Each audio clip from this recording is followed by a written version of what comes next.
los que están acá y a los que están del otro lado de la pantalla. Dios hablaba a mi corazón esta semana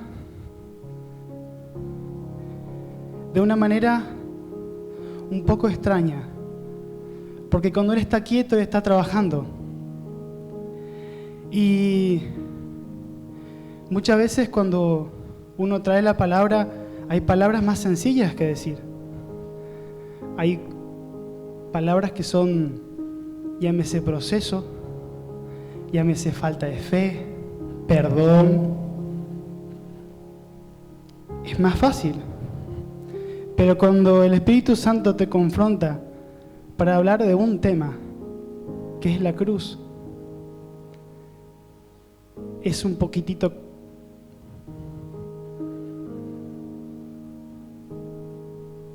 decís, no hay otra.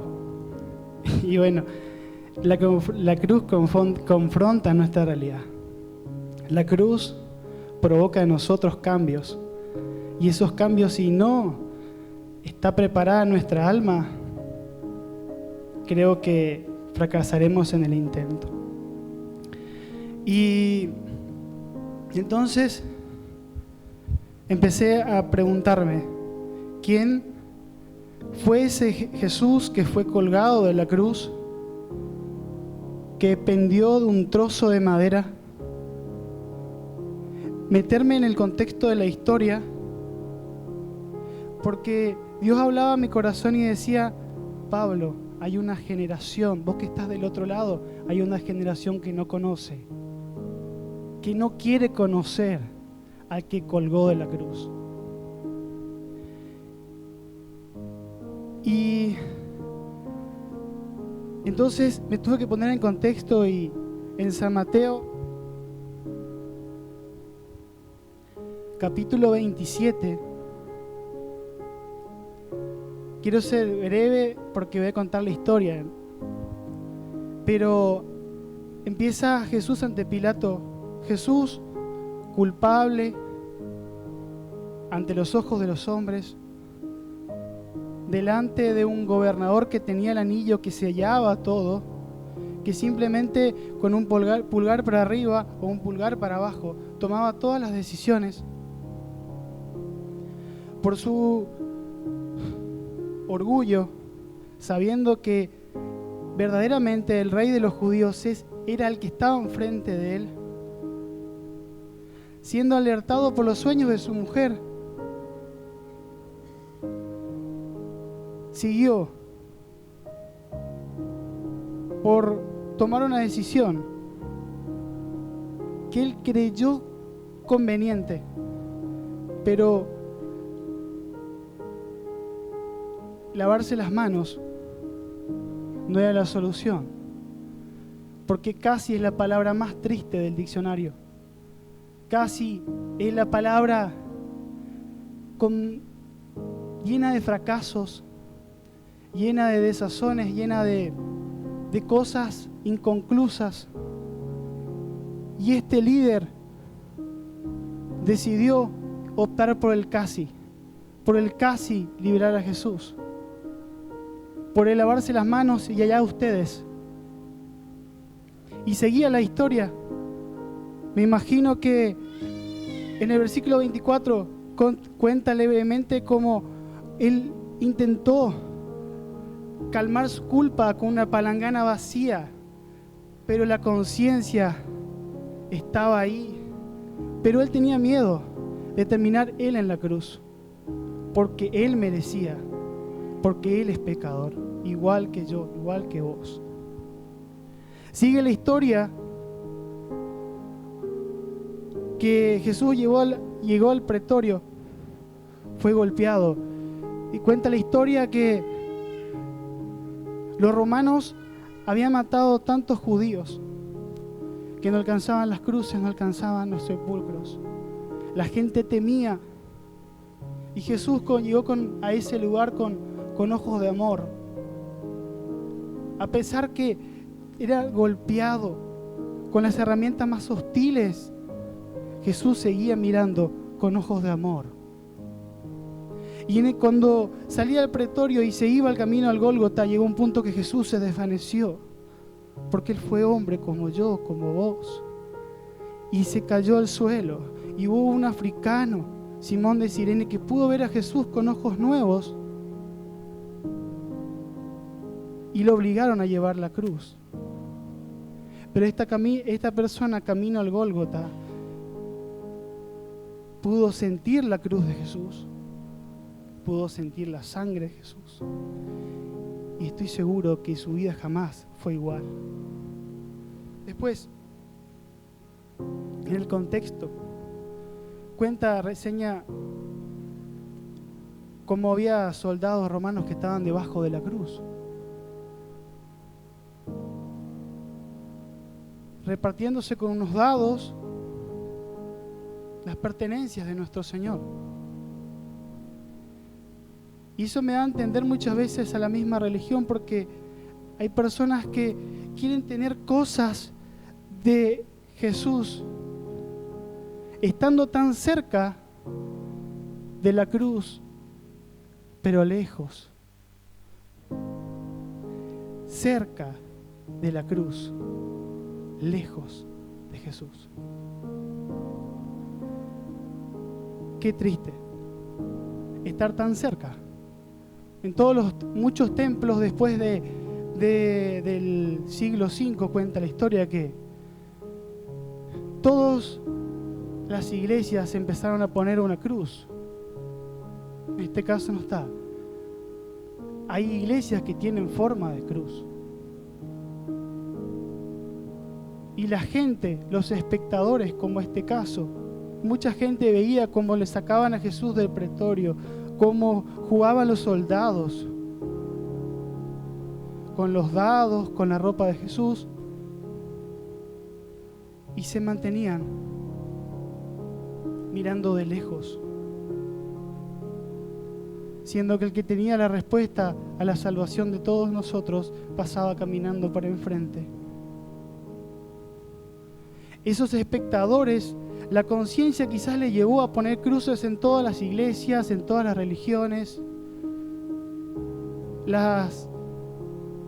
llámese crucifijo, cadenas, espectadores, tan cerca de la cruz, pero lejos de Jesús. Y sigue contando la historia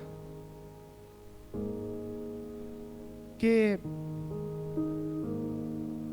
el momento más triste de las Escrituras para mí es cuando Jesús pensó que el Padre lo había abandonado, cuando se tenía que cumplir la palabra y todos los pecados del mundo, de la humanidad, fueron a parar al Cordero sin mancha. Y es ahí cuando en el capítulo 27, versículo 46, cerca de la hora novena, Jesús clamó a gran voz diciendo: Elí, Elí, lama sabactani. Esto es: Dios mío, ¿por qué me has desamparado?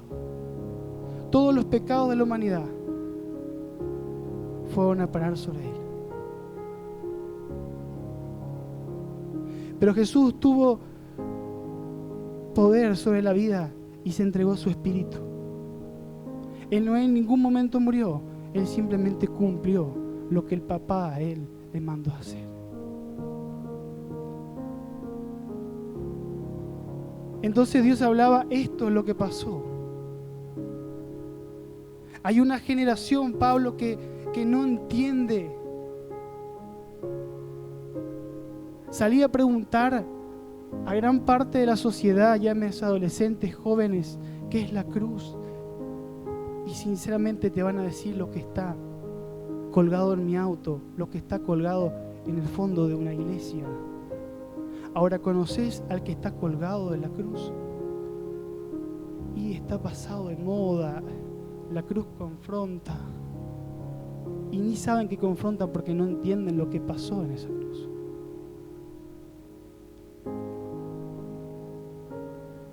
Estaba en la estación de servicio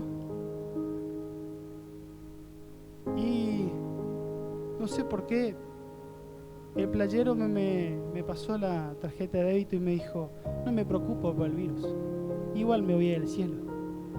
Ah, mira, ¿sos cristiano? No, mi mujer es cristiana, yo...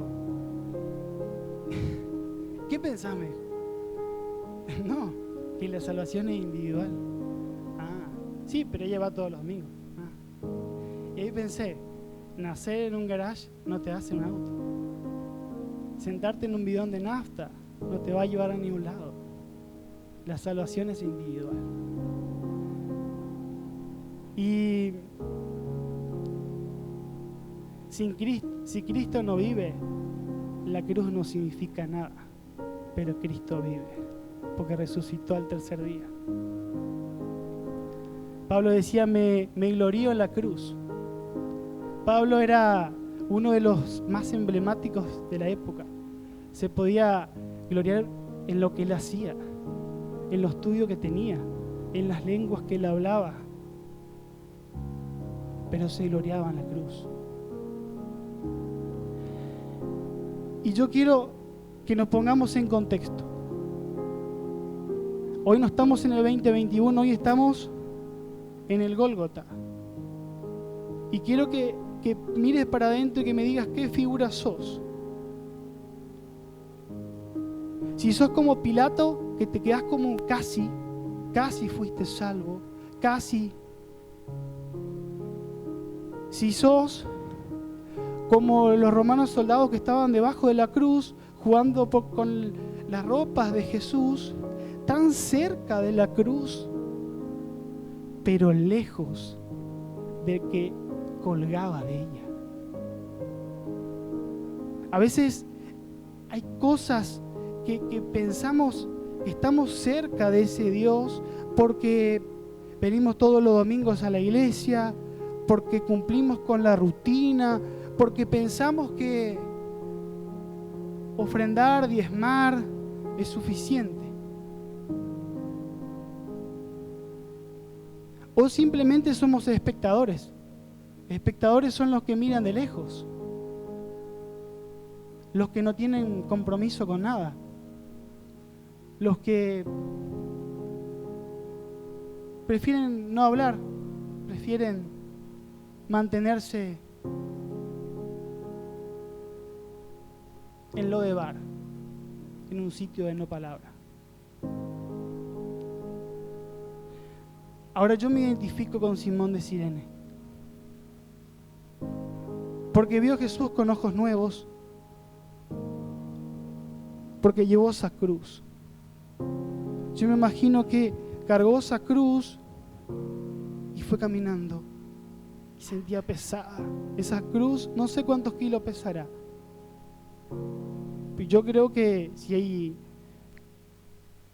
no estaba pulida ni tenía un detalle en la madera para que sea liviano, creo que los mismos soldados se encargaban que esa cruz era más pesada, era más hostil, tenía más callos. Pero esta persona caminando hacia el Gólgota pudo interpretar, pudo entender. Cuando se dio con lágrimas en los ojos la cruz para que Jesús pendiera de esa cruz. Si él no conocía a Jesús, en ese momento lo conoció. Y yo quiero preguntarte en esta noche, ¿con cuál personaje te identificas?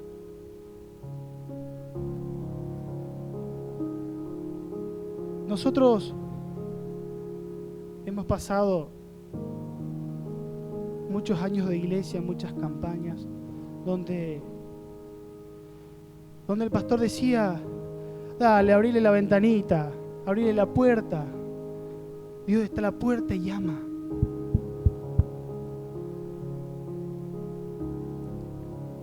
Opta por el camino angosto, no por el camino ancho. Parecía un evangelio tan sencillo porque generaciones pasaban al altar con algo tan sencillo.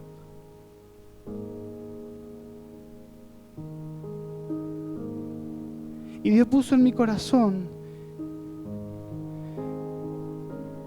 que Dios se va a empezar a mover como diferentes movimientos, como diferentes avivamientos, pero con una iglesia que ama, con una iglesia que no hace indiferencia por el color de piel, por una iglesia que predica en la iglesia y predica en sus puestos de trabajo. Yo no sé a qué te dedicas, lo que haces, pero el Espíritu Santo te tiene que salir por los poros. No te sirve nada estar acá y en tu lugar, en tu estudio, ser otra cosa. Porque el Señor dice que lo que son los tibios los vomitará de su boca.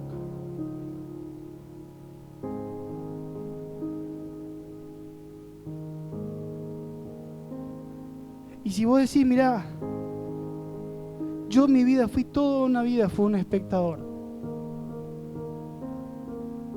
o toda una vida pude aceptar al Señor y no lo hice. Tuve la decisión ahí, o estuve debajo de la cruz jugando a la religión y negaba los principios de la cruz. Y decís, ya no hay perdón para mí.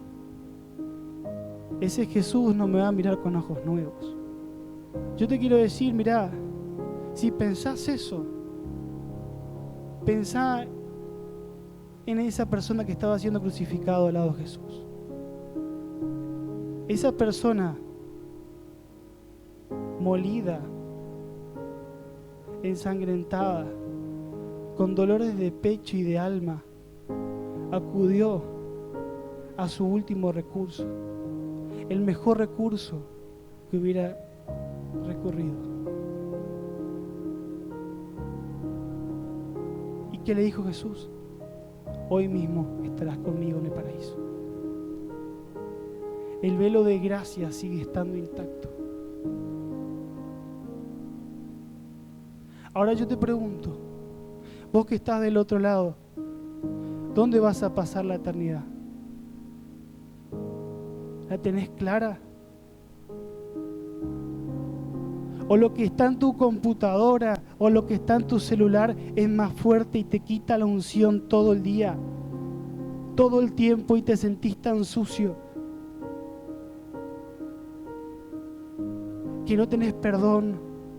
Pensá en la persona que estaba colgado al lado de Jesús.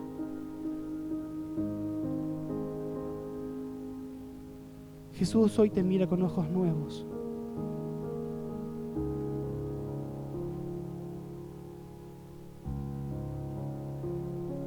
El Señor me decía, Pablo, predica como si fuese tu último día. Predica con una euforia que nunca has tenido. Háblales como si...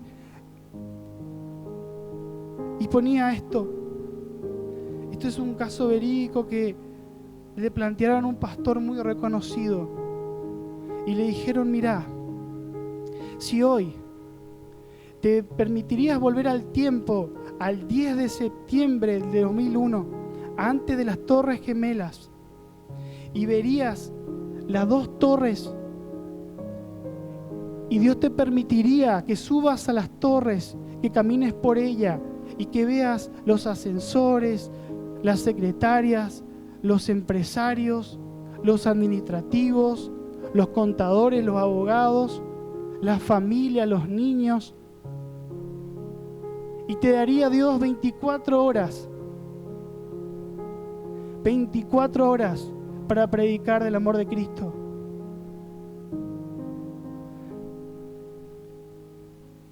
Y ese testimonio impactó mi corazón porque fue la misma palabra que la tomé para mí. Si hoy nos salimos a predicar a las calles como si fuese el último día, el Evangelio no sirve de nada. Porque las arenas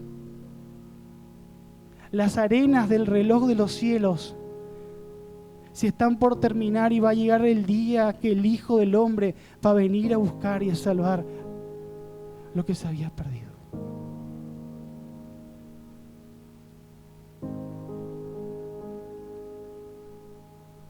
¿La cruz te atrae o te repele? Mi pregunta hoy es esa.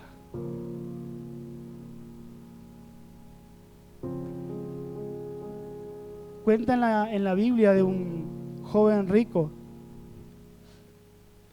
que él fue honesto,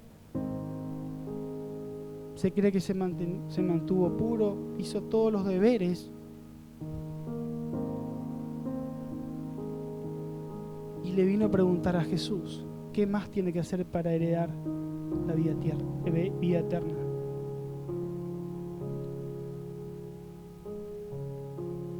Y Jesús vio más allá y le dijo, vende todo lo que tienes, dáselo a los pobres, toma tu cruz y sígueme. ¿Cómo estás hoy para negar tu viejo hombre, tomar la cruz de Cristo y seguirle? Puede haber una familia, un familiar, un tío, un primo, el trabajo, un amigo ateo. Te lo dice alguien que tiene uno. Y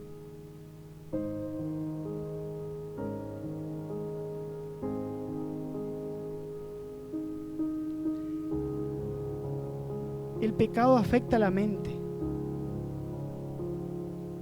Yo no sé cómo está tu mente y tu corazón, pero eso van ligados. Eso va ligado a la mente y el corazón. Ahora, cuando tu conciencia se duerme y cuando no estás siendo temeroso de las cosas de Dios, cuando ya te da lo mismo pecar o no pecar. Te daré un ejemplo. Si ponemos una rana en agua caliente, la rana al toque va a salir de la olla. Pero si ponemos una rana con agua tibia y encendemos la cocina a gas, esa rana se va a morir sin darse cuenta. Hoy mi pregunta es, ¿cómo está tu conciencia?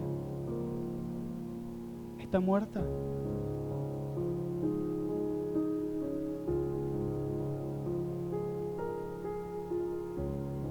Porque en esa cruz Dios puso todos esos pecados que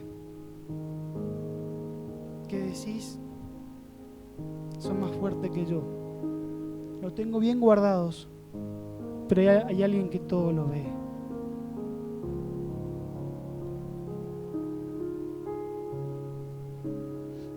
Y el arrepentimiento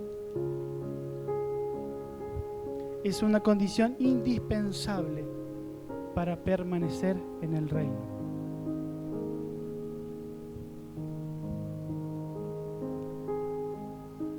Dios está ansioso para que puedas conocer ese algo que nunca conocí, que te hablaron muchas veces y quizás no has conocido. Ese es a ese hijo que pendió del madero. Es ese algo tan preciado que me imagino que en esa escena de la cruz y de Dios, en ese instante de esa separación, el mismo Dios se giró. Ese instante de tanto dolor. Hoy te dice, conoce al que murió por vos.